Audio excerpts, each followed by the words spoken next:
Desde los pisos en llamas. 1, 2, todavía unos cuantos más arriba, más abajo. Una fotografía los mantuvo con vida y ahora los conserva sobre la tierra, hacia la tierra. Todos siguen siendo un todo, con un rostro individual y con la sangre escondida. Hay suficiente tiempo para que revoltee el cabello y de los bolsillos caigan llaves, algunas monedas. Siguen ahí al alcance del aire, en el marco de espacios que justo se acaban de abrir. Solo dos cosas puedo hacer por ellos: describir ese vuelo y no decir la última palabra.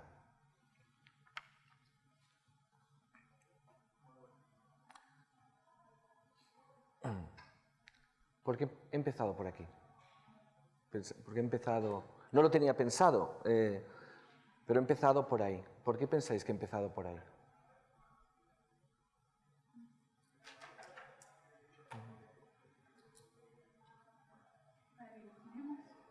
Para que empecemos a mirarnos en la historia, a que nos va. Es posible que el principio en dramaturgia es muy importante cómo enganchar al público, ¿no? Cómo engancharlo, y con lo que comentaba, lo inesperado, ¿no? Posiblemente lo que esperamos en la narración es, pues soy tal, es empezar con algo, pero ¿pensáis que lo que he contado tiene algo que ver con lo que... ¿Lo queréis volver a escuchar? Vale, muy bien. Se llama, el poema se llama 11 de septiembre. ¿Vale? Saltaron hacia abajo desde los pisos en llamas. 1, 2, todavía unos cuantos más arriba, más abajo. Una fotografía los mantuvo con vida y ahora los conserva sobre la tierra, hacia la tierra. Todos siguen siendo un todo, con un rostro individual y con la sangre escondida. Hay suficiente tiempo para que revoltee el cabello y de los bolsillos caigan llaves, algunas monedas. Siguen ahí al alcance del aire, en el marco de espacios que justo se acaban de abrir. Solo dos cosas puedo hacer por ellos: describir ese vuelo y no decir la última palabra.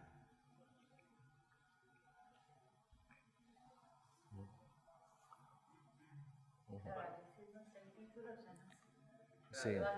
¿Lo habéis intuido que era, bueno, que se hablaba del 11S? La primera vez que lo leí, no, la segunda fue más impactante. Más el título de condiciones. Estamos todos un poco informados. Lo que tiene el tema de las palabras y de las metáforas, como que te vienen imágenes a la cabeza. O sea, la importancia de las palabras para generar imágenes, para hacer todo como un gancho introductorio a algo que se va a ver. Y lo último que dice, la última palabra, que no está la última palabra, como que es una historia que va a seguir y que algún día se resolverá de alguna forma. Sí. Solo dos cosas puedo hacer por ellos: describir este vuelo y no decir la última palabra. Este es un poema de una poeta de Szymborska, que es una... ¿La conocéis? ¿Alguien? Es una poeta polaca que ganó el premio Nobel y me parece fascinante, y yo he aprendido mucho de dramaturgia de esta poeta. Y es curioso que es una poeta que de pronto hace documental, porque plantea describir un acto catastrófico, ¿no?, como es el 11S, pero ¿qué hace? Hace una descripción absolutamente no catastrófica y describe qué ocurre. Focaliza en un hecho particular, se centra en ese hecho particular de ese hombre arrojándose del edificio. Es suficiente para representar la magnitud de una tragedia. También expresa una voluntad, ¿no? ¿Cómo lo va a contar? Dice, lo único que puedo hacer es mostrar lo que tengo que hacer como una especie de obligación, no sé. Omisión es mostrarlo, pero no tener la última palabra. Me voy a obligar Sí. mostrarlo. Poca situación, como dándole la solemnidad que tiene realmente la situación. Y sobre todo el oficio del guionista, de buscarle sobre cualquier hecho una vuelta de tuerca para que sea mucho más interesante, porque vaya a haber una obra, un poema, un audiovisual que difícil. Muy bien. Posiblemente uno de los elementos de la dramaturgia más importantes es que si tienes dramaturgia y el dominio de este oficio, tienes que ir menos a lo espectacular, ¿no? A lo que es lo espectacular, y con otros recursos, con otras herramientas, puedes conseguir. ¿Qué es lo que intentamos con la dramaturgia? Algo tan difícil. Yo sobre todo os voy a hablar más desde el teatro, que es lo que más conozco, pero creo que el documental, y me he dado cuenta, para mí ha sido revelador este encuentro, porque veo que quizá está más hermanado el teatro y el documental están completamente hermanados. Pero una de las grandes dificultades que tenemos en el teatro es cómo atrapar a un público desde el segundo 1 hasta el final. Y en eso es común también en el documental. Y la dramaturgia nos ofrece esas herramientas para conseguir eso. Cuando conseguimos que una obra de teatro te atrapa desde el principio hasta el final, te atrapa y te emociona, te genera conciencia, y al mismo tiempo hay belleza, es un tesoro, ¿no? Es un tesoro que te vas a llevar toda la vida. Cuando has visto una obra de teatro que te ha atrapado, que te ha llegado, esto ya es para siempre. Y un documental es exactamente lo mismo. Entonces, creo que la dramaturgia, y ahí voy a intentar, yo seré mucho más breve, por supuesto, y porque tampoco es mi terreno, no es el documental, pero es la dramaturgia, voy a intentar deciros algunas de mis obsesiones dramatúrgicas, de lo que he podido aprender en muchos talleres y en teatro, y que creo que son comunes, ¿no? He empezado con un poema, porque yo creo que la dramaturgia lo que intenta, y las últimas tendencias, es huir de la narratividad, ¿no? La voz en off sería una manera de narratividad. Entonces, empezar con un poema, ya estás tomando, primero estás desde lo inesperado, es un poema. Creo que el documental de Herzog ya tiene un lenguaje poético, ¿no? Es empezar por un lado con un poema y con lo inesperado. Uno de los grandes misterios de atrapar al espectador es con lo inesperado. Y también porque el poema genera cortocircuitos y genera preguntas. Alguien había dicho antes que empezar con una pregunta es la manera posiblemente más inteligente muchas veces de crear acción dramática, ¿no? Empieza... no sé ahora qué teórico decía que las grandes obras de teatro siempre se inician con una pregunta que está siempre, y hay un punto ciego en el que nunca se llegan a resolver del todo. Posiblemente en el documental, y hay documentales que es necesario e imprescindible responder a esa pregunta, ¿no? Pero creo que ahí podemos hablar de una tendencia en la que está trabajar con ese punto ciego en el que hay una tensión humana en la que no sabemos, y finalmente es el espectador el que tiene que decir esa última palabra. Pero bueno, enganchar es muy importante, ¿no? Enganchar en dramaturgia, y posiblemente en el documental es lo mismo. Empezar y acabar bien es clave, ¿no? Esos dos elementos son como fundamentales. También para mí es muy importante en Szymborska, ella de pronto, a partir de lo pequeño, de las cosas pequeñas, se trasciende, ¿no? Creo que me ha gustado mucho que tanto el primer documental como el último tienen menos carga de catástrofe, ¿no? Dice Rafael Spiegelburg, un paisano vuestro dramaturgo, que el dramaturgo es un cazador de catástrofes. Porque claro, la catástrofe, nosotros necesitamos de la catástrofe, pero posiblemente lo interesante es que la catástrofe no solo tiene que ser sangre, tienen que ser solo las partes oscuras, las partes terribles, sino seguramente ser cazadores de vida, ¿no? El documentalista no es captar la vida humana, y en eso se ha hablado mucho, ¿no?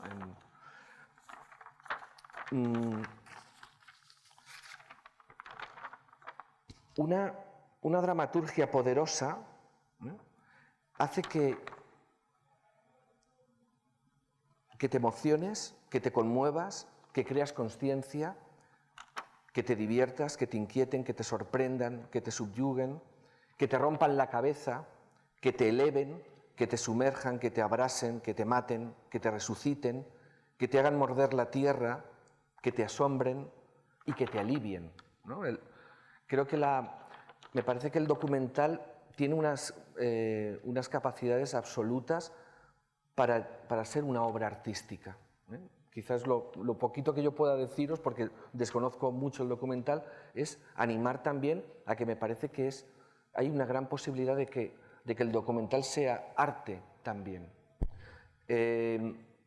Chekhov, que para mí es uno de los grandes dramaturgos, de pronto combinó su trabajo de escritor teatral y consiguió las obras más maravillosas con un trabajo de documentalista. Él se fue a la isla de Sajalín y se fue a ver los presos que vivían en las condiciones más terribles.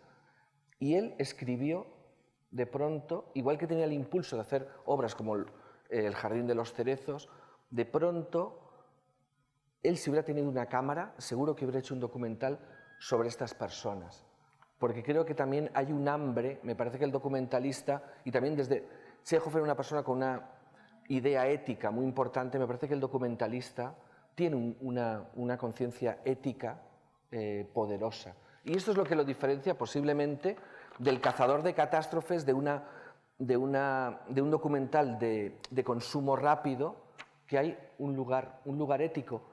Y por eso creo que las herramientas dramatúrgicas, que ahora os comentaré algunas de ellas, nos pueden ayudar, porque creo que como la dramaturgia, su voluntad es hacer acción dramática, acción de la vida, me parece que pueden servir, y por eso están muy hermanados.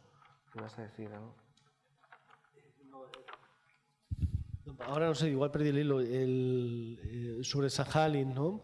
Que era una isla, bueno, que era una isla donde estaban los presos del zar, bueno, de la Rusia zarista, los enviaban allá, y él, que era médico, le encargaron, o él pidió ir allí a ver cuáles eran las condiciones de vida, y levantó acta. Él le hizo un informe y pidió y solicitó a la administración del zar que cambiaran determinadas cosas desde un punto de vista humano y como doctor también. Y es lo que decía Paco, y es lo que permite asentar esa parte ética, que es algo que yo no he tocado, y la verdad, hablar de documental y hablar de ética, aquí se ha mencionado alguna cosa que implicaba lo moral o el posicionamiento ético, pero desde luego sí, moral, documental y ética son dos cuestiones que van muy ligadas.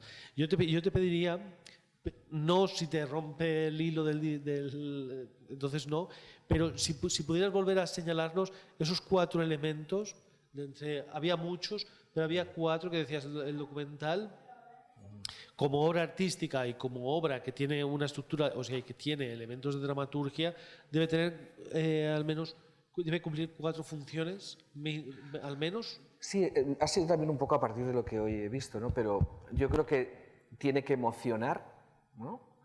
Tiene que crear una conciencia, tiene que atraparte, y luego yo creo que tienes que salir con ese sentimiento, ¿no? de que hemos podido hablar de... Creo que tienes que salir con ganas de vivir, ¿no? Con ganas de ¿qué es lo que produce la gran obra de arte? La obra de arte lo que hace es transformar el dolor humano, lo transforma en belleza.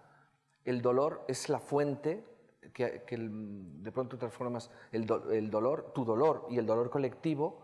De pronto lo que hace es que al compartirlo, y al compartirlo con herramientas dramatúrgicas, lo que haces es que de pronto trasciende, y algo que es doloroso, como puede ser la pobreza, como puede ser la desigualdad social, como puede ser toda una serie el tema de los inmigrantes, es como, o el dolor de la soledad, o el dolor, cualquier tipo de dolor, es transformarlo y convertirlo en belleza, transformarlo. Y creo que en ese sentido podemos, desde la dramaturgia, hacer que un documental generar esto. Fijaos que Paco lo está abordando, bueno, pero está hablando, habla de la belleza, habla de un tipo de documental que nos remite al arte y nos remite probablemente al documental de autor. Pero yo quería decir, o sea, la utilidad de lo que está planteando transciende eso, porque luego en un formato televisivo de corte documental que no es arte y que no tiene unas premisas artísticas, también se produce esa exigencia y lo estábamos viendo, tiene que emocionar, tiene que ser un relato emocionante, tiene o debe ser, o quizá sea también conmovedor, y produce también un estado de conciencia, que es por eso que muchas veces decimos, no, el documental es educativo. Hay gente que dice, no, el documental es educativo, ¿no? Bueno, es educativo no porque responda a un programa de educación y tal, sino porque genera una conciencia, un conocimiento sobre algo que antes de tener esa experiencia no tenías. Eso es común también a la mayor parte de los programas documentales, no común, o sea, eso está presente no solo desde la premisa artística, sino también cuando abordas el documental con una premisa más industrial. Es decir, el relato también del documental televisivo también está preñado de estos elementos dramatúrgicos que nos está comentando Paco, ¿no? Entonces, yo los volvería a mencionar, es decir, tiene que tener emoción, y lo mismo por lo que respecta a lo inesperado, es decir, abordar o trabajar con el asombro del espectador, que es lo que él decía al principio, y es como nos ha puesto en situación a nosotros, ¿no? Con este poema. Entonces, hay otra preocupación dramatúrgica, ahora hablando más en general, y es que yo creo que los grandes dramaturgos son los que han sabido auscultar el corazón de una época, ¿no? Los que han auscultado cómo late el corazón, por ejemplo, hablando de Chekhov, cómo latía el corazón de las personas de esa Rusia en ese momento, de esa burguesía, en este giro prerevolucionario, pero al mismo tiempo hay algo en esos personajes de Chekhov, que yo creo que era un gran documentalista, lo que pasa es que no tuvo una cámara todavía, que al mismo tiempo auscultó el corazón humano de lo que es universal. Yo creo que ese es uno de los grandes éxitos de una pieza ficcional. Poder ver qué asuntos pueden interesar a una persona en Guinea Ecuatorial, puede interesar en Alaska, qué aspectos pueden interesar, que interesaron en la época de Shakespeare o en la época... Esos aspectos, por un lado, universales, y por otro lado, también los aspectos de cómo late el corazón, cómo late nuestro corazón ahora en nuestra época, cómo nos late el corazón. No es lo mismo, ¿eh? No tenemos... Igual que yo creo que una de las grandes... Algo que ha hecho la dramaturgia, los grandes dramaturgos, han sido captar las atmósferas de cada época. Qué eficaz ha sido este documental de los presos de este Sajalin también, de cómo una manera de huir de la narratividad, ¿no? De lo narrativo, que sería como la parte que ensucia, yo creo que parte del lenguaje del documental, es cómo con las atmósferas puedes hablar de los personajes, sin necesidad de narrar, sin necesidad de todo esto. Si de pronto una persona neutra, sin mostrar nada, pero la ponemos en un paisaje patagónico y con un viento, con el viento, estamos explicando un montón de cosas de este personaje sin necesidad de narrar, sin necesidad de todo esto. Y eso también lo han hecho los grandes dramaturgos, que de pronto lees, y los grandes cineastas. Lees una obra, ves una película, y la atmósfera creo que es uno de los... Es muy poderosa la atmósfera, porque yo creo que cuando una obra la recuerdas, cuando pasa un tiempo y te acuerdas de esa obra, recuerdas dos cosas muy importantes, los personajes y las atmósferas. Decía Schnitzer, un dramaturgo vienés, decía, a los dramaturgos dice: concéntrate en los personajes y en las atmósferas y déjate de historias. No te emborraches con la fábula. En cuando nos emborrachamos con fábulas muy complejas, de querer contar muchas cosas, estamos perdiendo. A veces hay que ser, creo yo, como mucho más sencillos, ser menos ambiciosos con la fábula y eso lo que va a permanecer son los personajes y muchas veces las atmósferas. ¿Podemos ver un momento Los espigadores y la espigadora? ¿Conocéis esta película francesa? ¿Quién más la conoce? ¿Usted? Vale. Solo son 3 minutos, el tráiler. Si lo conocéis todos no la ponemos, pero la conocéis. Algunos no la conocen, ¿no? Vale. Es un documental francés.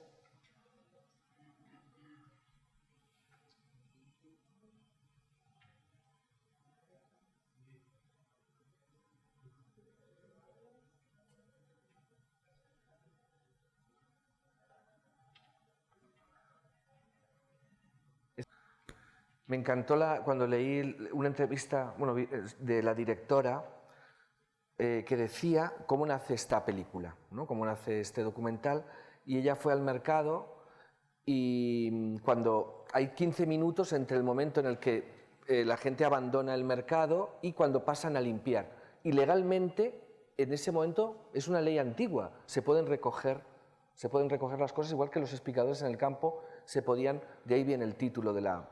Entonces ella vio a personas recogiendo las patatas y vio una patata en forma de corazón, ¿no? Entonces fue el catalizador, fue el elemento que le hizo construir esto. Yo creo que es muy importante qué queremos contar. Y si sabemos qué queremos contar y tenemos la clave de lo que queremos contar, eso creo que también es dramaturgia, es qué necesitamos contar.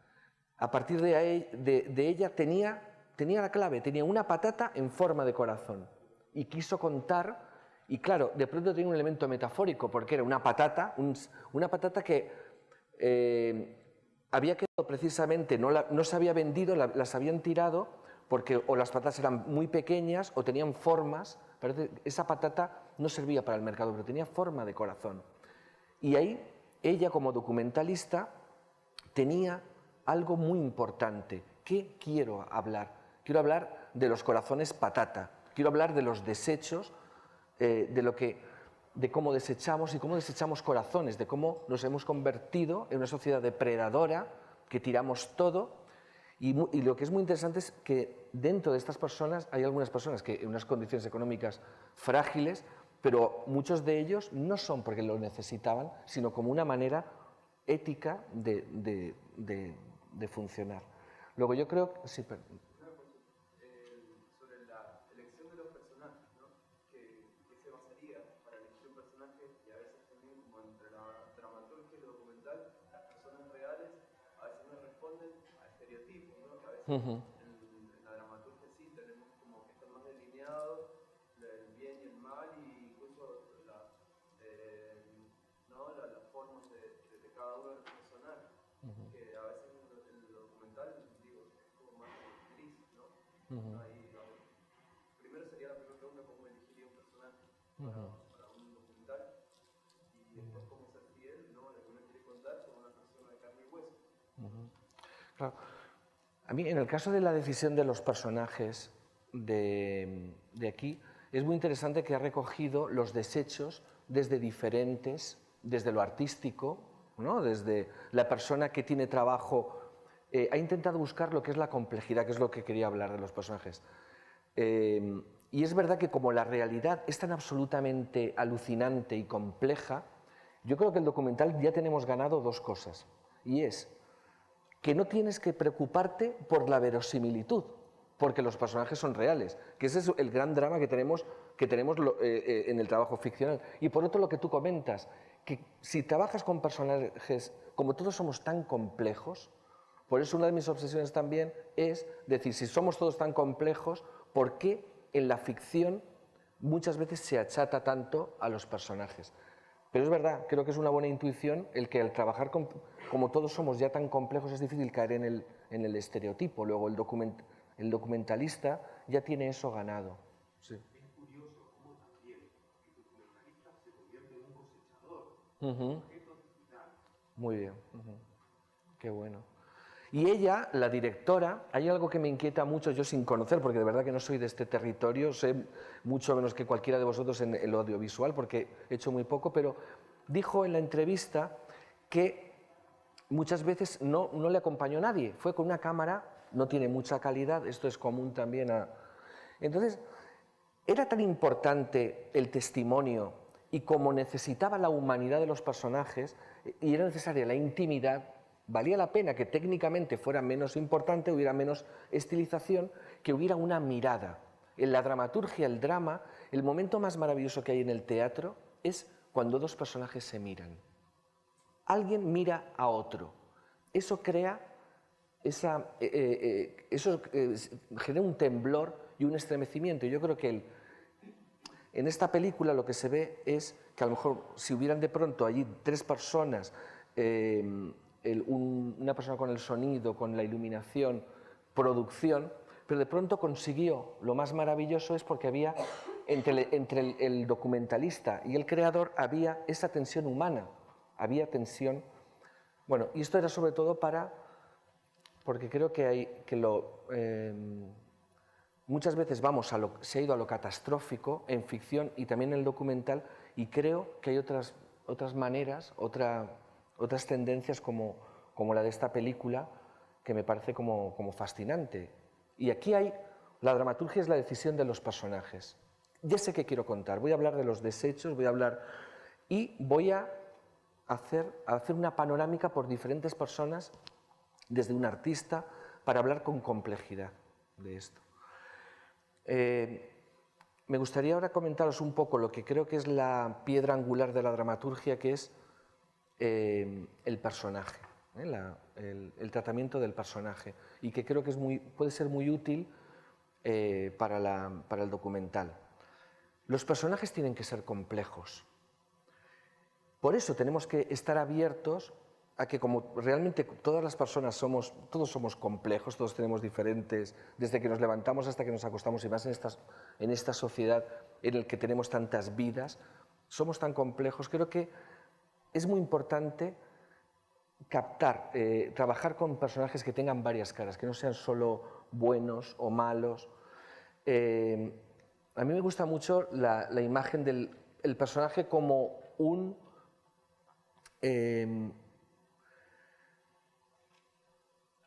transeúnte de la escala humana.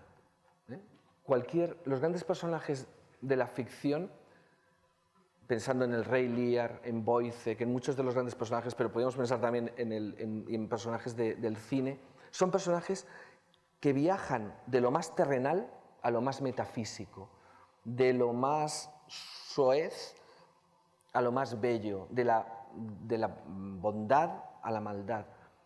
Entonces creo que lo que hace grande cuando tienen que aparecer personajes es trabajar con esta complejidad.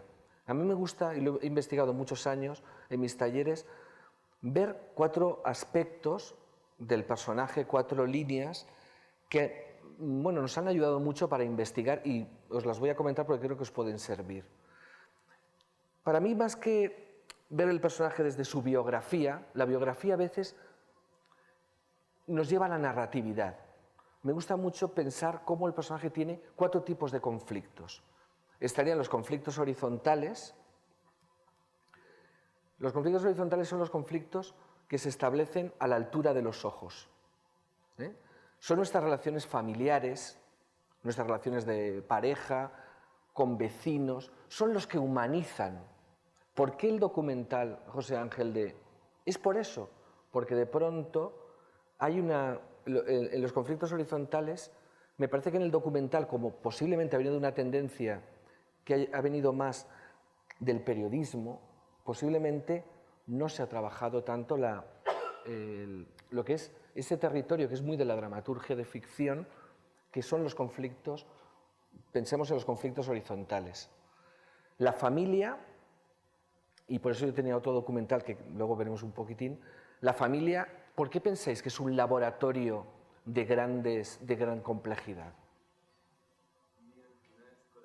¿Eh? De enfermedades, pero también hubo un momento que se hizo un retrato, sobre todo en los años 80 en España, que la familia era tóxica. Ahora, si pensáramos en la familia en España, en este momento con toda la crisis, no es solo tóxica, es un lugar que genera también de generosidad. En la familia, y por eso desde Hamlet hasta Los Simpson, ¿no? Las grandes obras exitosas tienen una familia, porque la familia es el gran territorio de la complejidad. En una familia podemos pasar del amor al odio más grande, y hay tantos arquetipos en ¿qué significa un encuentro de dos hermanas? Son dos hermanas, eso ya te está diciendo algo, ya te está diciendo que hay un pasado común, ya te está diciendo que hay algo que las une, ya te está hablando. Entonces, creo que el incorporar esos es lo que además lo humaniza. Pensad en Antígona, como un personaje del teatro, que lo que humaniza a Antígona, aparte de su gran conflicto con lo social, es luego sus relaciones humanas con el hermano, ¿no? ¿Quedan un poco claros lo que son las relaciones horizontales? Vale. Son relaciones que se ha utilizado mucho en la ficción, son muy fértiles, pero también muchas veces se ha abusado de ellas porque como generan emoción, lo que pasa es que también la emoción hay veces que la emoción es una manera de atrapar al espectador con grandes conflictos, pero muchas veces puede quedar hueca y vacía. Por eso os animo también a la utilización de otros conflictos. Luego están los conflictos verticales, que serían, las relaciones verticales serían las relaciones con lo metafísico, con el misterio. Hay una amiga poeta que dice, un poema tiene que tener estos ingredientes: precisión, misterio y conciencia. Creo que el documental es tan fácil que pueda tener también, darle la posibilidad del misterio, de los conflictos verticales. Son los conflictos metafísicos, que no tienen por qué ser Dios o el diablo, aunque estos son muy poderosos, pueden ser de pronto todos esos territorios en los que no tenemos una explicación racional. Y son conflictos poderosísimos y en muchos de nosotros, aunque pensemos que no, existe esta relación metafísica y que hace que personajes como Hamlet, como los grandes personajes, los hacen muy poderosos los conflictos verticales. Intentar cazar la verticalidad de los personajes va a darle un carácter.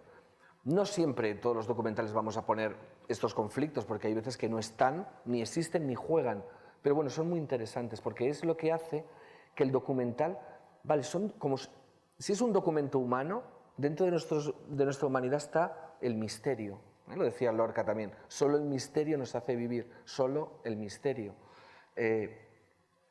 Bueno, pues os animo en la construcción de un personaje en ficción, pero también desde el documental, a ver sus aspectos metafísicos. Luego estarían los conflictos transversales, que son poderosísimos, que son los conflictos con lo social. Y creo que en el documental es fundamental el conflicto transversal, todo el conflicto que tiene que ver, si pensamos una obra, hablo de ejemplos de teatro, porque lo he hecho mucho en El enemigo del pueblo, pero cuando un personaje se enfrenta, son conflictos muy poderosos porque tienen que ver con las relaciones del poder, las relaciones del ser humano con su sociedad, con su ciudad, también puede ser un ámbito vecinal, y son conflictos que al personaje lo colocan en un lugar muy poderoso y además es lo que acaba imprimiendo la conciencia, ¿no? Los conflictos transversales son los que finalmente los que te hermanan a los otros y es tu relación con los otros, que creo que en el documental es fundamental. Es muy interesante cómo en cada época, y en eso creo que tenemos que estar muy atentos, tanto los de la ficción como los del documental, cómo van evolucionando estos diferentes conflictos. Para hablar de los conflictos transversales, Si ahora dijéramos, bueno, pues tengo un problema con la Iglesia, con el obispado, podría ser, bueno, es un conflicto transversal, pero pensemos ahora en un conflicto que tienes con Vodafone. ¿Vodafone aquí existe también? Con Movistar, ¿no? Vale, os voy a contar un ejemplo porque yo creo que sería fantástico hacer un documental sobre esto. Hubo un caso de un individuo que Vodafone le robó 1 céntimo de euro. Entonces esta persona, ahí tiene un conflicto transversal muy poderoso, y esta persona se lo tomó como algo, tenía que conseguir ese céntimo de euro como fuera. Esto salió en los periódicos, no fue muy fuerte. Entonces esta persona empezó contrató a un abogado, se acabó gastando 20.000 euros para conseguir 1 céntimo de euro.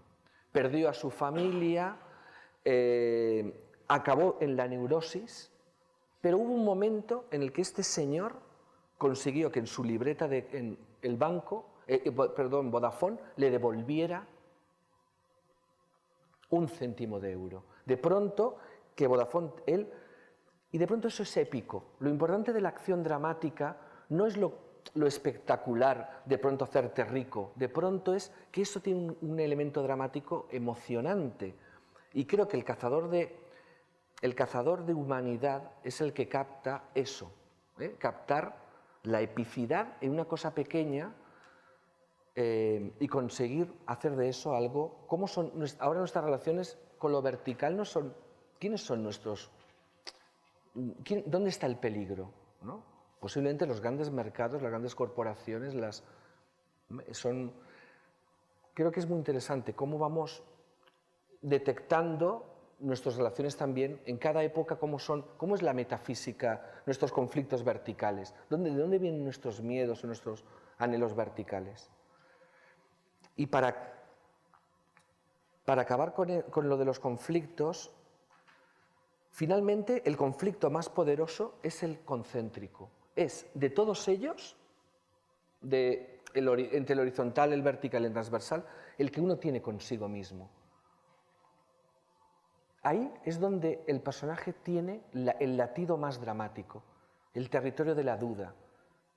Ese territorio vertiginoso que hace que un personaje de pronto tenga un giro dramático. ¿Entendéis un poco lo que serían el concéntrico, de la mezcla de todos ellos? Finalmente, Hamlet es el gran primer personaje moderno porque es el que duda, ser o no ser. Eso es lo que nos humaniza. Lo que nos humaniza es que tengamos contradicciones. Lo que hace que un espectador ame a un personaje es que le veamos que es frágil, que duda, es también la gran herramienta del humor. Pensemos que el humor también es una herramienta maravillosa. El conocimiento de la dramaturgia el humor es la sanación y la manera de crear una gran empatía. Perdona, ¿ibas a decir algo? Sí. Digamos, en el conflicto transversal se corre un riesgo en el cual el documentalista o el protagonista se puede convertir en un ombudsman que defiende al pueblo. Sí. Claro, yo creo que lo que pasa es que uno de los grandes peligros de tratar los conflictos transversales es caer en el panfleto. Y creo que la mezcla, cuando de pronto utilizas, imaginemos una persona que tiene un gran conflicto transversal, pero de pronto lo humanizas con elementos horizontales, le puedas dar una parte metafísica. Esta complejidad hace que de pronto se enriquece tanto la ficción, y yo creo que el documental igualmente. Si hiciéramos un documental de este hombre, sería muy interesante auscultar su espíritu para ver, porque me pareció oír que el hombre había demonizado tanto a Vodafone que ya pensaba que Vodafone no solo era una empresa transversal, sino que era el demonio, ¿no? Entonces, eso... Y bastante razón tiene. Es decir, cuando un conflicto de pronto puede dejar de ser, si alguien a la persona amada la ama de una manera tanto, se convierte en vertical, porque se convierte, o al contrario, si alguien lo odias tanto, puedes demonizarlo, puedes llegar a pensar, esta persona ha venido a este mundo para maltratarme. Y los seres humanos somos así. De pronto, estas cuerdas de entre lo transversal pasamos de una a la otra. Y todos podemos tener esto, y creo que es un elemento muy interesante para darle esa complejidad a nuestros personajes. Entonces, bueno, si pensáramos, ¿os parecería interesante hacer un documental sobre este señor? ¿De qué podríamos hablar? De lo que representa. Por eso, porque es cuando, a partir de este señor, ¿de qué podría...? Siempre es, ¿de qué queremos hablar? ¿No? En este caso es hablaría del poder. Del poder, exacto. De cuánto está dispuesto a perder. Ujú. Del entorno familiar, todo lo que pasó alrededor a partir de él. Exacto. Ahí los concéntricos, imaginaos lo poderosos que son esos conflictos concéntricos. El momento que dice, dejo a mi pareja y a mis hijos y mi trabajo o sigo con mi lucha. Ese momento no es de una fertilidad. Igual que el dramaturgo, pues el documentalista tendría que ir ahí, a los concéntricos. Y desde los concéntricos, porque es el momento, yo creo que esto se ha planteado en un momento en una de las películas, que es, ¿qué es el momento en uno de los asesinos era? Cuando ha aparecido, ¿en qué momento este personaje tuvo...? Ah, no, la persona de Julio, el toxicómano, ¿no? ¿En qué momento? Seguramente desde... Yo he visto en esta película, he visto ahí que hay un exceso de espectacularidad en la necesidad de ver con estos personajes que imitan. Yo creo que desde un tratamiento con un poco más de dramaturgia no sería necesario ver estas imágenes de este actor que hace de tal, sino que lo podríamos encontrar seguramente con otras herramientas dramatúrgicas para no tener que ir seguramente ahí. Lo que pasa es que no todos los... lo que pasa es que en la industria no todos los... O sea, digamos que no todos los canales aceptan o trabajan con las mismas herramientas. Entonces, por eso que lo conversábamos, yo creo que por eso es fundamental también conocer lo que estás conversando, porque más allá de que siempre lo puedas aplicar, que es en la medida en que tengas libertad para contar el relato solo como tú quieras, entonces puedes hacer una elección. Si es un relato con un canal de televisión, te puedes encontrar que es un relato que no es tu relato o tu visión, sino que es una voz compartida o directamente es la voz del canal. Entonces ahí igual sigue siendo interesante o importante contar con esas herramientas que tú estás explicando, por más que no siempre las puedes aplicar, ¿no? Es decir, porque, por ejemplo, muchas veces los canales de televisión apuestan precisamente no por la ausencia de dramaturgia, pero donde pudiera haber presencia de dramaturgia, a veces apuestan por cosas diferentes, como por ejemplo la espectacularidad, es decir, no por mostrar al hombre cayendo y dejar la pregunta sin responder, sino por la descripción exhaustiva de las cosas.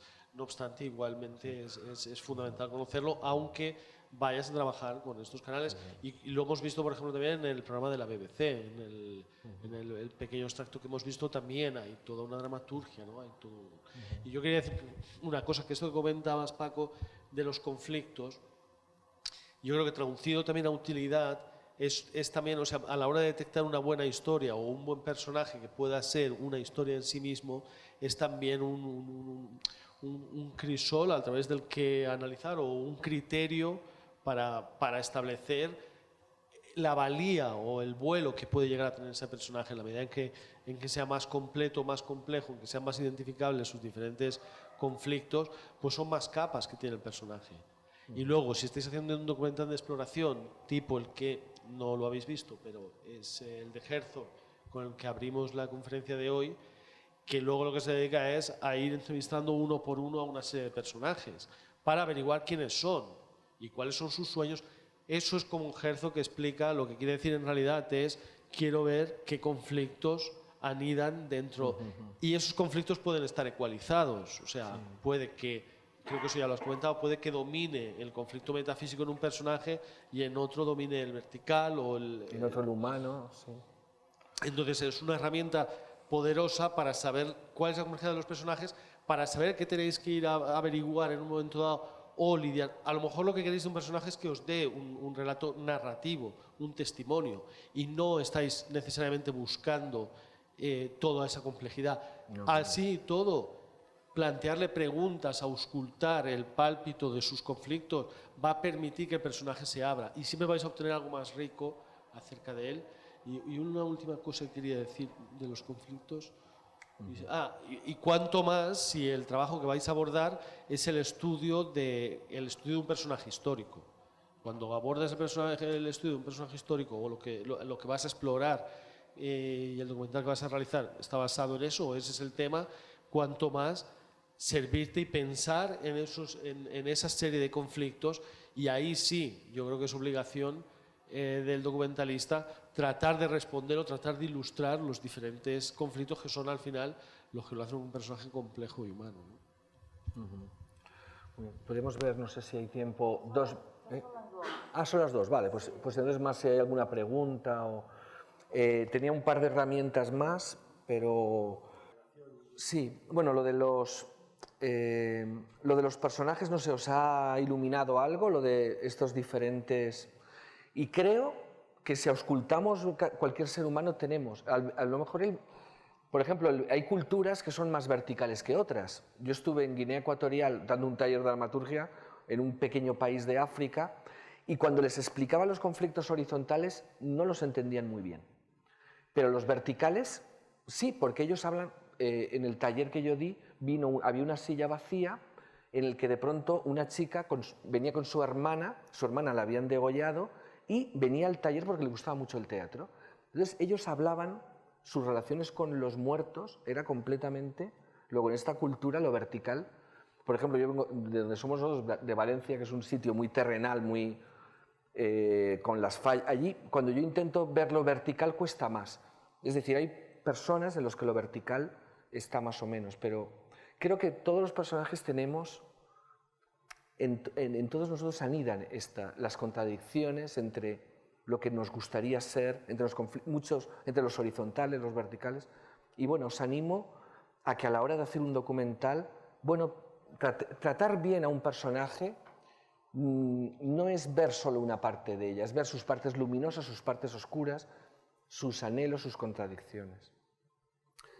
Y para acabar con lo que es las herramientas, creo que la dramaturgia es muy importante cómo dosificamos, cómo organizamos una estructura dramática. Y yo creo que hemos estado muy vendidos a la dramaturgia clásica, a la dramaturgia narrativa, aristotélica, y creo que es muy importante que como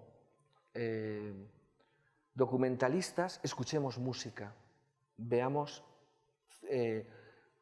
nos alimentemos de la poesía, nos alimentemos de las artes que nos han explicado que no tenemos que depender tanto de una línea, que lo que es el gran conflicto, la gran dificultad de dramaturgia es ser climático, es no decepcionar al espectador en su parte. Y no solo tenemos que depender de lo que está en todos los manuales, de eso no voy a hablaros porque lo sabéis todos, que es el nudo, el desenlace. Yo he aprendido mucho de dramaturgia escuchando música, desde una sinfonía hasta una música más. He aprendido mucho pero uno de los elementos creo que más inquietantes y que más nos excitan a los seres humanos es asistir a las revelaciones de los personajes. Entonces yo creo que de ahí podemos aprender mucho en el documental. Hay un documental del Sugarman, ¿lo conocéis? Donde este documental es de un músico americano, Sixto Rodríguez, ¿no? Donde es un documental brutal en cuanto a cómo el público va asistiendo a diferentes revelaciones del personaje. Y en eso podemos aprender mucho también de la dramaturgia, cómo dosificamos la información, cómo van apareciendo las siguientes revelaciones. ¿Sabéis lo que es la anagnórisis? La anagnórisis sería como la perla, es cuando el personaje tiene un descubrimiento trágico. Edipo sabe que ha matado, el personaje tiene un reconocimiento.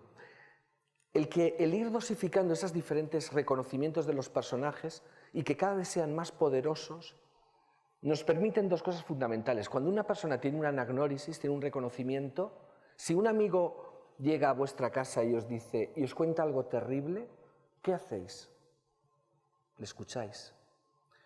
Cuando asistimos en una cuestión de ritmo, imaginad que estamos manejando la información y de pronto hay una anagnórisis, hay un reconocimiento. Nos permite de pronto hacer una lupa sobre un personaje, porque cuando los seres humanos tenemos esto, que nos gusta, y hay quizá el sentimiento más, yo creo que más bello del ser humano, que es el poder, la empatía hacia el otro, y creo que el documental se tiene que nutrir de eso, de decir, alguien que sufre, le escucho porque sufre, ¿no? Entonces las anagnórisis, cuando los personajes, y además son inesperados, producen en el espectador algo muy fuerte, muy poderoso, tanto del personaje como del propio. Entonces, y nos permite, en la cuestión rítmica, si tuviera más tiempo nos extenderíamos mucho en esto, pero es por daros un apunte, nos permite algo maravilloso, que es crear lupas, jugar entre la información, y que de pronto lo que nos encanta son ver lupas sobre personas. Nos encanta, de pronto, como espectadores, eso forma parte de la acción dramática, forma parte de lo mejor del arte, que es poder asistir al asombro de escuchar al otro, ¿no? Y de escuchar al otro cuando sufre, y que esto lo escuchan muchas personas y genera lo que es la catarsis, que es que nos salvamos un poco al compartir el dolor, ¿no? Entonces, os animo por un lado, y para que hayan buenas anagnórisis, si son desde la complejidad, son mucho más poderosos, porque si de pronto, pensad en la mala ficción de las series de los culebrones, ¿a qué le llamáis culebrones? Que son muchas anagnórisis, pero sin valor dramático. De pronto este se ha enterado que has abortado, que has matado no sé qué, que eres amante, pero esos no son anagnórisis de complejidad, es simplemente espectáculo de los afectos, pornografía del afecto. Decía Otto Strauss que él dejó de hacer teatro porque se dio cuenta que, eso en Berlín, que el teatro había dejado de ser erótico para ser pornográfico, porque de pronto la necesidad de lo espectacular, la necesidad en el teatro, había llevado a que ya había desaparecido lo sutil, había desaparecido todo esto. Entonces yo creo que cuando tenemos personajes complejos, sus reconocimientos son reconocimientos de duda, son reconocimientos humanos, ¿no? Sería como... Para ello os animo es magistral este documental del Sugar, sí, de cómo, de los diferentes, de cómo vas planteando climáticamente esos reconocimientos. No sé.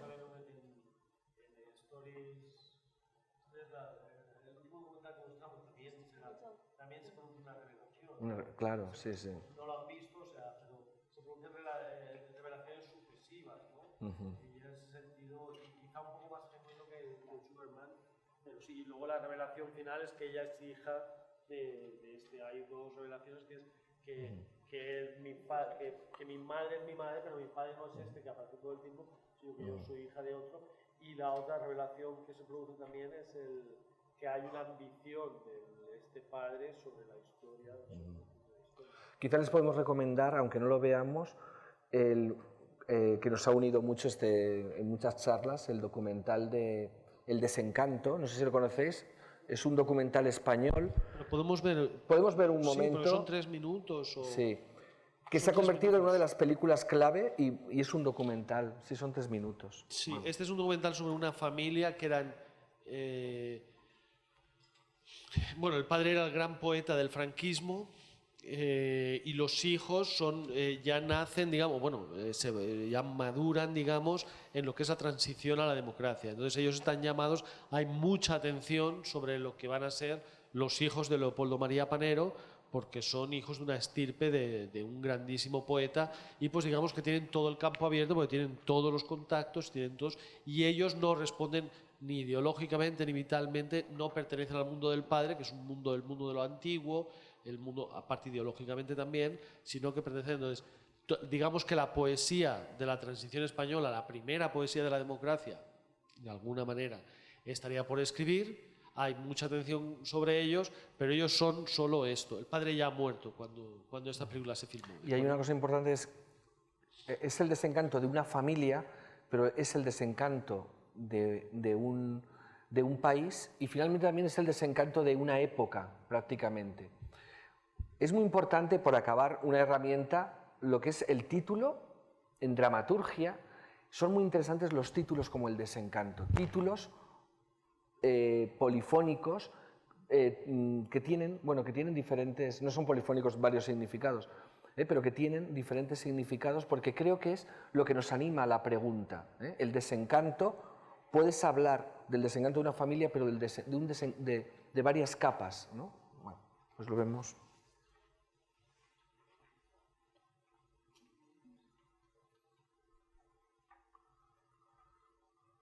Pueden contar. Una es la leyenda épica, como llama Lacan, a las hazañas del yo, y otra es la verdad. Y la leyenda épica de nuestra familia, que es lo que me figuro que se habrá contado en esta película, pues debe ser muy bonita, romántica y lacrimosa. Pero la verdad es una experiencia bastante, en fin, deprimente. O sea, empezando por un padre brutal, siguiendo por tus cobardías con ocasión de un intento de suicidio mío que fue de opereta, en el que cuando tenía yo las pastillas puestas encima de la cama, entró una andaluza fisgona de la pensión y dijo: pero es que va usted a hacer lo mismo que Marilyn Monroe. Y a raíz de ese suicidio, para evitar tratar de comprender las razones que me habían impulsado a ello, en lugar de, no sé, pedirme explicaciones y tratar de remediar la situación que lo había producido, decidí meterme en un sanatorio donde lo pasé muy mal. Esa es la otra cara de la leyenda.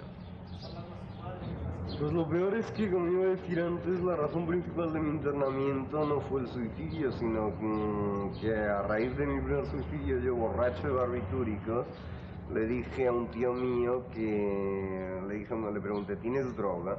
Entonces le llamó a mi madre y le dijo una frase digna de figurar en el Apocalipsis, que era: lo peor no es que sea suicidado, lo peor es que se droga. Y entonces mi madre, para desintoxicarme de algo que no intoxica, que es la gripa, que hace más daño un celtas, pues me metió en una serie de sanatorios absolutamente interminable donde lo pasé horrorosamente. De acuerdo, pero tengo que confesar que la primera vez que oí hablar de la grifa fue en una voz telefónica que me anunciaba que tú te drogabas. ¿Qué quieres? Estaba bastante retrasada y no me había adaptado a una generación que empezaba ya a fumar. Empezaba, que no es ahora, porque de esto hace ya bastantes años. La reacción hubiese sido totalmente distinta ahora que entonces, porque el mundo ha cambiado muchísimo y de una manera aceleradísima. No compares aquello con esto. Es mi única defensa, porque yo no es que no crea que hice mal. Tu única defensa es que habías leído los artículos de Oriana Fallaci sobre yo tomé esa porquería llamada LSD y te los habías creído, No sé si era Oriana Fallaci o qué es lo que eran una serie de razones, y no eran solo la droga, sino también unos médicos dispuestos a sacarme el dinero probablemente, que me hablaban de neurosis depresivas, palabras que yo no entendía. No sé.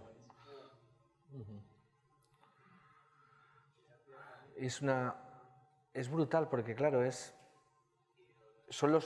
final de ellos es tremendo, de estas personas, de cómo acabaron muy mal. Pero claro, es el desencanto de una familia que es de un poeta del franquismo y acaban todos en la marginalidad más absoluta, pero es una metáfora de la España, de lo que estaba pasando.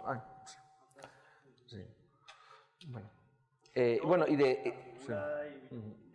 que en parte el valor, una de las cosas que tú también nos enseñabas es yo creo que es el valor de la caída de la máscara. Exacto. ¿no? Cuando se produce. Sí, que lo maravilloso del documental, a pesar de que el documental trabajamos sobre la realidad, no significa que no utilicemos todas las herramientas de la ficción, incluso la máscara. ¿no? Eso creo que es lo fascinante, porque aquí el documentalista ve las máscaras, como todos en el fondo tenemos máscaras sociales, saber conocer la máscara y provocar su caída, o no de una manera sádica, sino sabiendo que finalmente esa máscara puede caer. Creo que en ese sentido, yo diría, y después de este encuentro, yo diría que documental y teatro estamos mucho que hacer y mucho que... A mí me dan muchas ganas ahora de hacer documental, sinceramente he hecho muy poco, pero también animo a los documentalistas a utilizar la dramaturgia, porque creo que el fin es exactamente el mismo. El fin es emocionar, atrapar, y creo que tenemos elementos absolutamente en común entre las dos artes.